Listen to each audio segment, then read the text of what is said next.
Hello বন্ধুরা, শুভ সকাল সকলকে। আর আমার চ্যানেলে সকলকে জানাই অনেক অনেক স্বাগত। আজকে সকাল সকাল স্নান সেরে শাড়ি পরে বেরিয়ে পড়েছি। দেখো টোটোতে যাচ্ছি, মন্দিরে যাব। অনেক দিন থেকেই ইচ্ছে ছিল যে মন্দিরে একটু পুজো দেবো, দেওয়া হয়ে উঠছিল না, তাই বেরিয়ে পড়লাম পুজো দেওয়ার উদ্দেশ্যে। আর এখানে দেখতে পাচ্ছ অনেক ফল ফুল এসব এখানে পাওয়া যাচ্ছিল।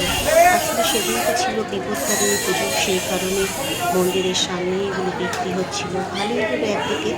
আমি এখান থেকে যা যা লাগবে ওরাই বলে দেবে, যেগুলো লাগবে এগুলো নিয়ে যান। একসাথে দুটো পুজোই হয়ে গেল, মানে এমনিও করে দিতাম খেপি মায়ের কাছে।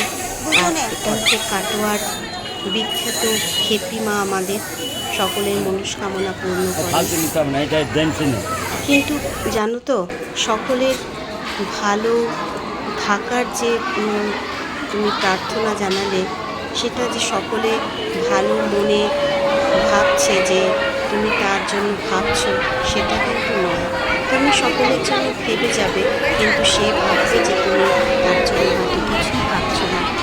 যাই হোক, যার যার ভাবনা তার তার কাছে। এখানে দেখো একটা সেলফ আছে, এখানটা সবাই ডালা দিয়ে দিচ্ছে পুজো দেওয়ার জন্য। এখান থেকে নিয়ে যাচ্ছে ওরা, নামগোত্র বলে দিলে এখানে পুজো দিয়ে দিচ্ছে। আর এখানে চলছিল অঞ্জলি, আমি অঞ্জলিও দিলাম।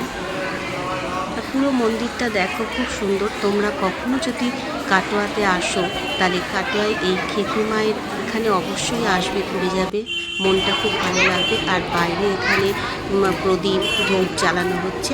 আজকের মতো এখানেই